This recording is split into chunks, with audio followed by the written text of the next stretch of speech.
Hey everybody, Aaron Cowan, Sage Dynamics. This video we're going to talk about room searches. Alright, so before we get into this, a definition of terms. Terminology is important, just the way I'm going to talk about it, so you know what I'm talking about when I mention it during the rest of the video. Just the philosophy and the way that I approach this, your terminology may be different if you're in the military, law enforcement, or something like that, so I just want to make sure that we're on the same page. Two general types of rooms that we're going to be talking about are center-fed and corner-fed. A center-fed room means the doorway is probably in the middle of the room. If it's in your house, you'll know. Corner-fed room means the door is on one corner of the room, it's not in the center. And it's going to change some of the ways that you're able to purchase the room, which I'll talk about that as well, and maybe necessarily the way that you enter the room. Then we have read and no read rooms. A read room is a room where I'm familiar with the furniture layout and the composition of the room. I know where the couches are, the tables are, the beds are, I've been in the room before, and I also know if that room has any adjoining doors that lead to other rooms, big closets, bathrooms, things like that. A no-read room is a room that I would enter and I have absolutely no idea, generally speaking, what the floor plan is like in that room. Those rooms are a little bit more complicated than a read room for obvious reasons. And then finally we have two different speeds of room entry. Deliberate search, meaning I'm taking my time, nothing's driving me. I'm just moving at a slow pace and I'm able to capture and see everything at my own speed. Then there's direct to threat. Direct to threat is basically I need to get in this room as fast as possible because I know that's where the bad guy is and I need to get to a loved one to help them, protect them, secure them, get them out of there, engage the threat.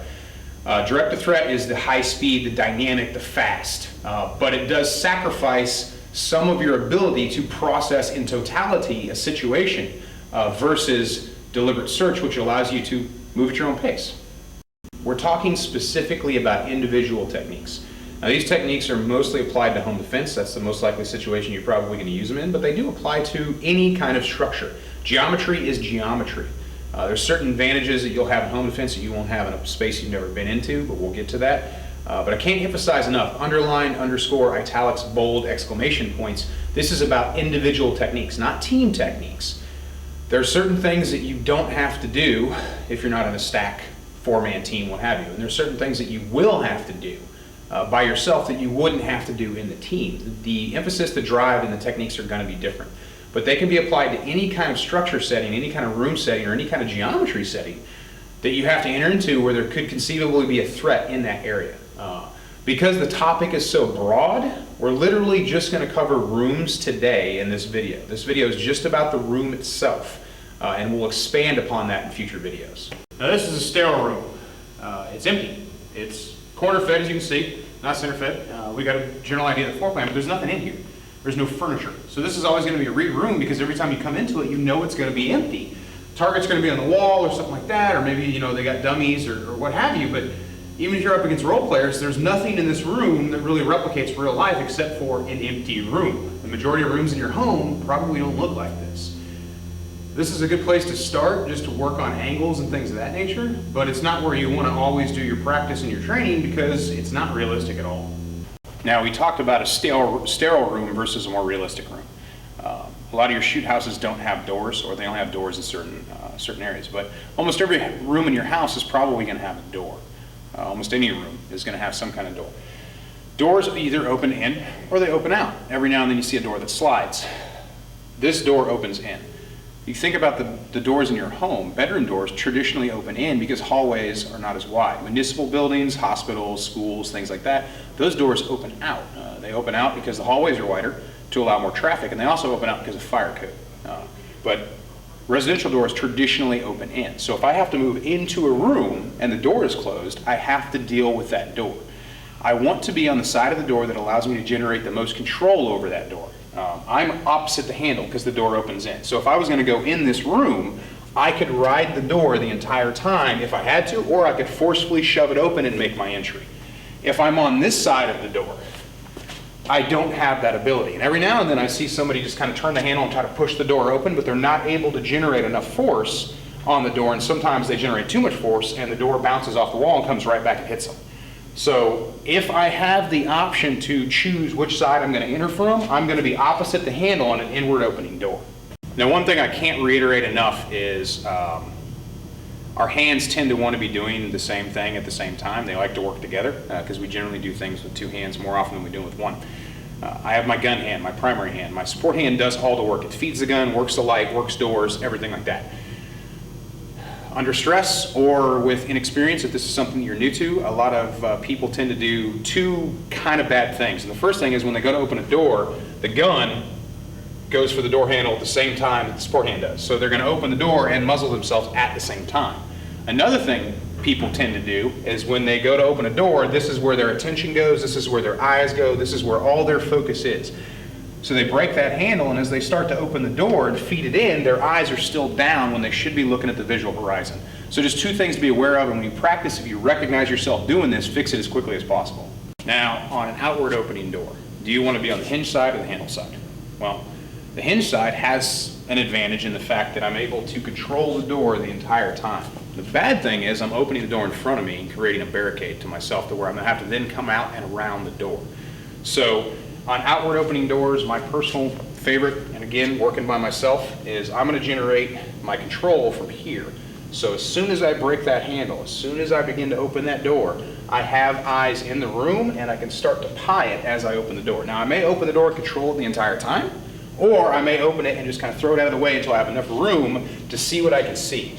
It all depends on the speed you're moving at, the room you're moving into, your knowledge of that room, knowledge of the situation, if you're trying to be surreptitious, quiet, sneaky, or if you're not so concerned with generating noise because of the situation.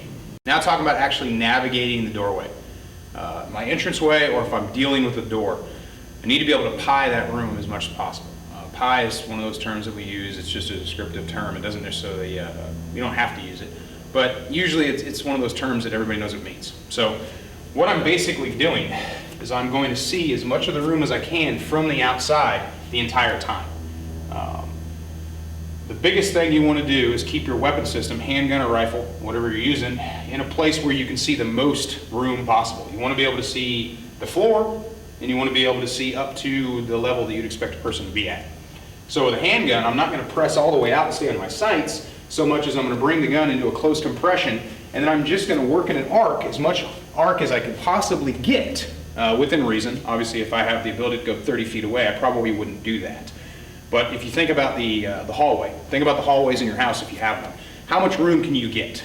Can you get to the other side of the hall? How wide is that? The average home hallway is usually about 3 feet wide right around that area, whereas a municipal hallway, such as in a school, could be 6, 8, 10 feet. So you have more room. I'm going to basically pie it around, and all I'm doing is looking. And if I see a threat, I'll engage the threat from outside the room instead of just sucking in immediately. But I'm going to move all the way around, and once I've seen everything I can see, I'll make my entry based on the type of room it is. Now this is a center-fed room. I've got roughly a rectangle size square footage. The door is more or less in the center of the room, which means depending on how much room I have in a hallway outside, I might not be able to see into these two corners. I can pie the entire door from the outside, but there's still probably about 10% of the room I won't be able to see from the outside. So when I make an entry, I have two blind spots where if there's a bad guy and I haven't seen him anywhere else in the room, he's in one of those two places, or he's hiding somewhere else that I'd have to find in the secondary. Like if there's big cabinets or a refrigerator or another closet or something like that. But just generally speaking, this room as it's laid out right now, if I pie it from that doorway in a center-fed configuration, these two hard corners, there and this one here, are corners I can't see in. Now, this is a read room. which means I know the floor plan of this room because I'm standing in it right now. So if I leave and then I have to come back in here and potentially engage a threat, I know where all the furniture is. If I've never been in this room before, it would be a no-read room. I wouldn't know the floor plan. Now, it's a corner-fed room. Corner-fed rooms are a little bit easier because they have a short corner or no corner at all. Again, it's a read room. I'm in it, which means I know where the furniture's at, I know the floor plan. Pieing from the outside, if I have the ability and time, I'm going to be able to see in this corner. Unless there's some kind of furniture and obstruction in the hallway that prevents me from getting close enough to the wall to see this corner, and this is something you can definitely try in every room in your house to see which corners you can and can't see based on the floor plan. But I can probably see this corner. In fact, I know I can in this room in this configuration right now. Which means the only corner I won't be able to see is this deep corner over here, which means if I don't see the bad guy anywhere else in the room, if he's in here, that's where he's most likely to be. So when I make my entry, my initial attention is going to be on that one part of the room I haven't seen yet. So here I am in my center-fed room. 2 deep corners. If I had enough space available to me outside during my pie, I probably would have been able to see both of them. Generally speaking, if I have as much space outside and width outside as I do the depth of the corner, if that makes sense, I'm usually able to see a lot of that corner, enough to positively identify, hopefully, if there's a person in it or not. But if it's a short hallway, or there's just not enough space out there, then I don't have that option. When I make entry into the room, even if I'm doing deliberate search, meaning I'm taking my time, or direct to threat means I'm going to make that pie a lot faster and move right into the room, I need to commit to a direction, and I need to make sure that direction makes the most sense. So on a center-fed room, like I'm in right now, I've got 2 blind corners potentially. When I make entry, I got to go left, I got to go right, or I can just go straight in. Because I've already seen everything here, right? So if there's a hard wall over here, not another doorway, there's no furniture that someone could likely be hiding behind, or maybe it's just a lot of open floor space, I know that's a safe direction.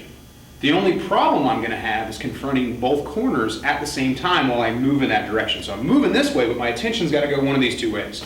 Now in a team setting, I might do a wall flood or a limited penetration. A limited penetration would be, I finish my pie, and when I make entry, I'm going to come right off that door, and I'm going to pin this wall, I'm going to be off of it a little bit, and I'm going to be able to work the room from here. But I'm by myself. Team setting, another guy go that way, so on and so forth. I'd move over to make enough room for more people to come in. But when I'm by myself, I got to pick a direction. Limited penetration in this situation doesn't make the most sense because I'm sandwiching myself hard pinned between 2 threats, which means I have to split my attention 180 degrees. Even if there aren't 2 bad guys in these corners, I have to split my attention 180 degrees because I still haven't seen in the corners. Now, once I see in a corner, I can divert my attention to the other one, but the bottom line is I've got 2 corners, can't see in. Now, think about if this room had an open closet door or another doorway. Now my attention is on even more unknowns. So my direction of travel needs to be in the safest direction possible. I may have to penetrate deeper into the room to maximize my ability to see more things at the same time. Limited penetration is going to put me here, it's going to close my reactionary gap to a potential threat, and I'm going to have threats on my 180. If I instead penetrate into the room and move to a position to where I can flank either of these guys, that might be more beneficial depending on the size of the room. I don't want to push in so deep that I basically put myself in the inverse of what I had with limited penetration, or I may want to come in and aggressively move towards one of the threats. Or I want to move towards an unoccupied corner. It's an option as well. There's no right answer, but there are some wrong answers based on the situation. Floor plan in here is pretty good. I don't have to worry about any furniture. I'm not going to stay in this so-called fatal funnel. Well, what is a fatal funnel anyway? Just right up front, I'm not a huge fan of the term fatal funnel. I do use it because everybody generally knows what I'm talking about. I'm talking about a linear block, which means in the time that I'm in this doorway, I could be silhouetted or my movement's limited. But once I step into the room, I'm out of the fatal funnel, right? Well, it depends on angle. Right now, I'm still in the fatal funnel to you. But to someone in that hard corner, I'm not in it anymore. And then the inverse is true. From over here, camera's perspective, I'm out of the fatal funnel. But another angle in the room, such as over here, could still have me lined up on where I could be silhouetted. So in order to truly get out of that visual fatal funnel, I have to push far enough into the room that no matter any angle in the room can't line me up with this open doorway. The reason I don't like the term fatal funnel is because it gives the idea that if you have to fight from here, that you're going to die. And I don't agree with that. There are plenty of situations where fatal funnels are created and you may not realize or recognize it as a fatal funnel because it's not a traditional doorway. If you want to use the term fatal funnel, you have to apply it to every kind of situation. This room is a very wide fatal funnel in both directions. Depending on the depth and length of the room, any kind of linear block where my movement is limited, such as a hallway or just a long rectangular room, is a fatal funnel. The reason the terminology bothers me so much is because it gives you the idea, like just I said, that if you have to fight from there, you're going to die, and that's absolutely not true. And another thing to think about is you may not be able to move immediately out of a doorway such as this in a fatal funnel situation. Now, this is exactly what I was talking about. The way this room is set up, the way the furniture is positioned, I'm in an extended linear block, extended fatal funnel. This could be a breakfast bar, it could be a table, it could be exactly what it is. It could be any number of things. This could be a couch, it could be 3 chairs, it could be some additional kind of furniture. People have this really weird habit, and I don't suggest you do this in your own home, of putting furniture near doors based on the floor plan. And the living room's floor plan is usually dictated, at least it used to be, and it still is to a certain degree, where the cable hookup is. So the television dictates where the couch goes, which dictates where the tables goes, and the whole room gets tied together by a really nice rug. If the room is set up based on where the television is, you may end up with a couch right by the door, depending on exactly what I said, or where the fireplace is, or where any number of other things are, where the windows are, where the best light is. The feng shui of the room dictates where the furniture ends up. In this situation, the doorway itself is your fatal funnel, and now I'm in a linear block, which is another fatal funnel because I'm trapped in between 2 objects, 2 pieces of furniture. So my fatal funnel actually extends well past the middle of the room until I'm able to get out of this. Now, if I wanted to be high speed, I could do a barrel roll over this, or I could jump over the couches, but then I have to stack that on top of the fact I'm clearing corners because it's a center fed room and I'm dealing with other furniture and I got other corners over here. Maybe I've got another doorway, maybe I've got a closet. See how complicated this stuff gets. And maybe you're thinking to yourself now, like, Jesus Christ, Aaron, this stuff is really, really complicated. And you're right, it is. And this is one of the reasons that we don't want to get all our training from videos. I put these videos out as practice supplements. So when you practice things in your own home, this stuff occurs to you. But right now, standing in this situation in this room, it's a read room, I'm aware of all the furniture and where the potential bad guys are. It's still a lot of work to do and I have to do it fast. And it's really hard to teach yourself to think faster. You just have to get enough practice so your menu of options as you make entry into a room is very simple, very direct. If A, do B kind of situation. If there's a guy in this corner, this is the way I'm probably going to move. If there's a guy here, this is probably the way I'm going to move. But I always use the word probably. Because the rooms sit up as it happens, as you make entry. The conditions at that exact split second are what's going to determine what you do right here. If I had to make entry into this room and I immediately took fire from this corner, I might back out of the room. I might not continue my push into the room, because then I'm biting off the entire room, I'm dealing with an active threat, and I may still not have cleared this corner. And of course, other complications, I'm probably riding a door into this room. I'm opening a door. If the door is already open, it's either up against this piece of furniture, or it's up against the back of this little couch that I built, or it's up against a breakfast bar or something like that. Or maybe there's no door at all. Maybe it's just an open entryway, such as into a den or a living room or something like that. But I still have to deal with the geometry of the room and I have to use it to my advantage. So in this situation, like I said, this is your so-called fatal funnel, which I like to just call it a constricted space. Constricted space is where you don't want to be because constricted spaces limit your movement. I'd like to kill the term fatal funnel altogether because sometimes this might be the best place to be for half a second to a full second, and then we're moving on. Now, one of the first CQB, CQC, whatever you want to call it, classes I had was in Tire House and had 2D targets, because 3D targets weren't a thing then, they're still not a thing now for some reason. Anyway, they were usually in the corner, and sometimes they were behind a door where a person couldn't physically fit, but hey, that's just the lack of imagination on the NCO's part. Not all NCOs, those NCOs. But here's my bad guy. You know how I know he's my bad guy? Because he's got a weapon. If he's a 2D target, how would I know? Maybe because 15 guys had gone through before me and he had a shitload of holes in them.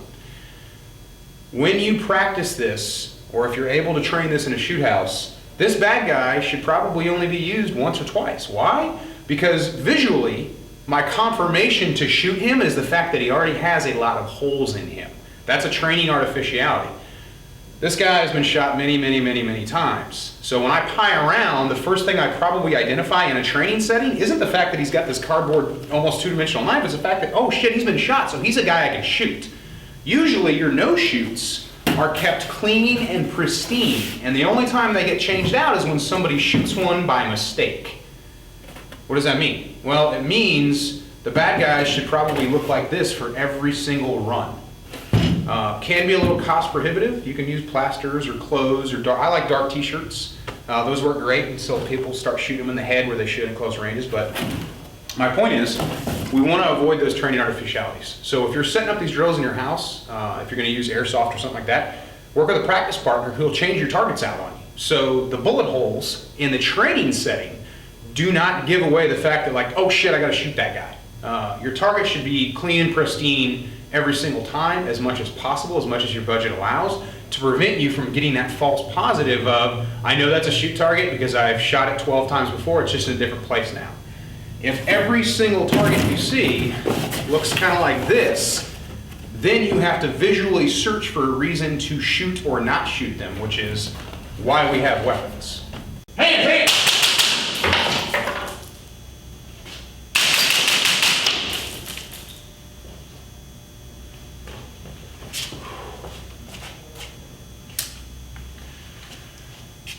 One questions I get is, how do I enter a room? And I think to myself, well, what are you talking about? And they're like, well, how do I physically come into the room? Do I go low? Do I duck walk? Do I things like that? You want to come into a room the most stable and efficient platform possible. So I want to move quick, but I want to move so fast that I sacrifice my stability if I have to shoot on the move or if I have to plant, stop, dig in, and shoot. This particular scenario, I had the guy's blind set up two threats for me. This guy had a knife, so he got a verbal. Didn't have to give him one because he was close enough proximity. I could have articulated shooting him without giving a verbal command based on the fact that he could have got to me really quick. This guy had a gun, he got no verbals at all. I had already seen this corner was empty. Hadn't seen my hard corner down here because I'm in a corner-fed room. So when I finished my pie, I knew that if there was another bad guy in the room, he was most likely going to be over in that part of the room I hadn't seen yet. So I made my entry. I just made my entry. My attention was focused on that corner, and I moved into this hard corner that I knew no one was in because I've already seen it. And I had visual acuity on the room the entire time, so I knew that no one had occupied this corner during my pie, because I would have seen them cross over. I moved here so I could keep my eye on both of my threats at the same time. This is a pretty good place to be in this particular scenario. If there was, for some reason, I hadn't been able to see that corner, I would have had to move into a different place in the room. There is no roadmap for every single situation. The room is going to dictate what you're able to do. The room is a no-read room, then the furniture could have dictated what I had to do as I gained knowledge of the furniture. But if this was my living room and I'd been in here 1,000 times, then I knew where I physically wouldn't be able to occupy because that's where the furniture is. And of course, wherever there's furniture, I can't be. So practice and planning factor all these things into it. Another thing to consider is, in this particular scenario, threat 1 got engaged, threat 2 would have been aware of my presence because he sees his buddy getting smoke checked. What would he have done? Would he have stayed right where he is? Maybe he would have pressed the wall, or maybe he could have come right out towards me. And that's why another thing that's so important, that during your pie, even when you engage a threat, try to avoid that urge to get closer. Give yourself as much room as you can, but still be able to see it in the room and engage. So if this guy does decide to button hook this corner, you've got a little bit of a reactionary gap. Especially with the rifle system, if the guy presses in on you really fast, really hard, and you're going just off your sights or maybe a little further to check the floor, and he comes out the door, the further back you are, the more likely you are to be able to get your muzzle back up before he runs right into you, or you end up in a physical altercation, or any number of things. This has been a long video, but it's very basic information. And you may think to yourself, like, oh, you covered a lot, and there's a lot to think about. There is a lot to think about, but we've just really scratched the surface. The only way that you can really get experience doing this is to do it. Watching the video will give you some good mental tools that you can use and things that you can think about when you're working rooms, but the best way that you can do this is to actually do it. Find a building that you can shoot, simunitions, airsoft, definitely take at least one building clearing class, such as a home defense class or something like that. There's a lot of us instructors out there, not just me, who teach really sound tactics for the individual. Team tactics are great, but for the average citizen or the law enforcement officer whose backup isn't there yet, or any other number of situations, sometimes you have to do things by yourself. And you can't count on there being another person there to assist you and to take up the slack that you have to fill when you're making room entries and things like that. This is not a dynamic video. These aren't dynamic techniques. These are basically searching techniques. I'm not clearing the building, I'm searching the room for threats. And I know that that's like, well, you know, that's just semantics, but it's not semantics, because it's a different goal, different mission, different operation. Work this, you know, if you buy an airsoft pistol, set up targets, but like I said, have a practice partner, make it as realistic as possible, change your targets out so you don't get that trained artificiality of bullet holes means bad guy, and really dive into the geometry of it. This is stuff you can practice all the time without firing a single live round. Every single building you go into, work the angles. Your house, work the angles. Other people's houses, work the angles. Any kind of floor plan that you can practice in, practice. And you don't have to practice where other people know you're practicing. I can walk all around this room looking for the best angle of advantage and not ever puppet gun. But if you want a puppet gun, go right ahead. I mean, I do it until people give me weird looks, and then I stop, and then when they're not looking, I do it again. But that's pretty much it. And when I say that's pretty much it, that means that's the end of the video. That's certainly not the end of the topic. I am going to do another video where we'll talk about hallways and some other issues, stairwells and things of that nature, because you just can't cover everything in one video. Until then, think about how you're going to practice this. Think about your home defense plan and how this can add or take away from it, or what you need to change or what you need to update. And that's about it. I'm Aaron Cowan with Sage Dynamics. Train accordingly.